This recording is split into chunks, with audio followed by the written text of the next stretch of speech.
कार्तिक माह की शुक्ल पक्ष की एकादशी को देवोत्थानी एकादशी कहा जाता है।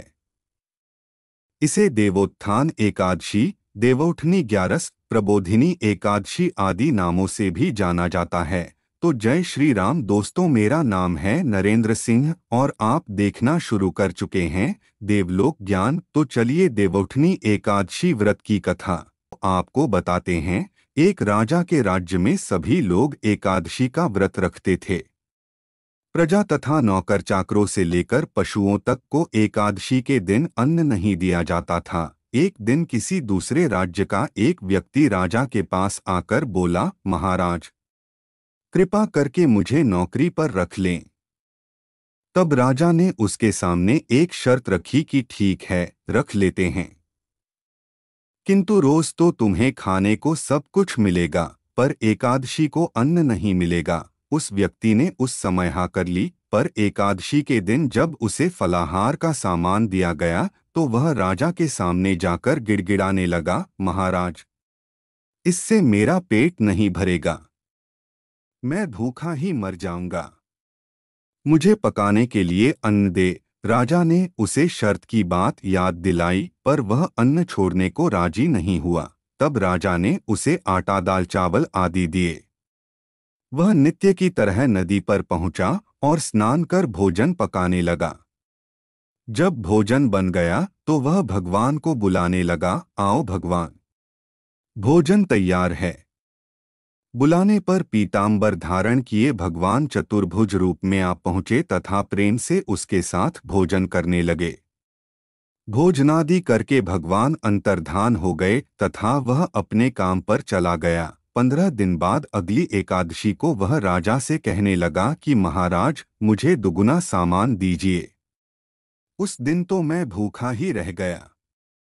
राजा ने कारण पूछा तो उसने बताया कि हमारे साथ भगवान भी खाते हैं, इसीलिए हम दोनों के लिए ये सामान पूरा नहीं होता। यह सुनकर राजा को बड़ा आश्चर्य हुआ।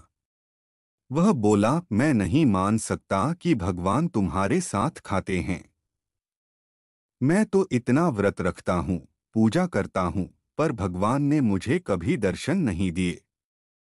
राजा की बात सुनकर वह बोला, महाराज, यदि विश्वास न हो तो साथ चलकर देख लें।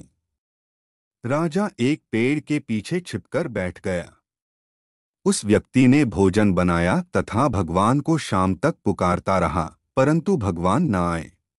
अंत में उसने कहा, हे भगवान, यदि आप नहीं आए तो मैं नदी में कूदकर प्राण त्याग दूंगा। लेकिन भगवान नहीं आए। तब वह प्राण त्यागने के उद्देश्य से नदी की तरफ बढ़ा।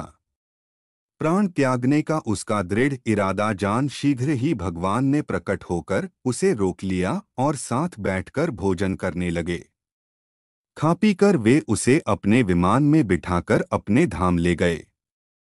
यह देख राजा ने सोचा कि व्रत उपवास से तब तक कोई फायदा नहीं होता जब तक मन शुद्ध न हो। इससे राजा को ज्ञान मिला। वह भी मन से व्रत उपवास करने लगा और अंत में स्वर्ग को प्राप्त हुआ। आइए अब जानते हैं इस देवोत्थानी एकादशी की क्या मान्यता है। यह माना जाता है कि चातुर्मास खत्म होने के बाद इस सृष्टि के संचालक भगवान विष्णु और समस्त देवी देवता जाग जाते हैं। इस 4 माह में सृष्टि का संचालन भगवान शिव करते हैं। यही कारण है कि देवोत्थानी एकादशी में भगवान विष्णु की पूजा की जाती है। अगर आप देवोत्थानी एकादशी व्रत करने की विधि और पूजा विधि को जानना चाहते हैं तो ऊपर आए बटन पर क्लिक करके वीडियो को देख सकते हैं या डिस्क्रिप्शन बॉक्स में दिए गए वीडियो लिंक पर क्लिक करके भी देख सकते हैं। यह वीडियो देखने के लिए आपका धन्यवाद।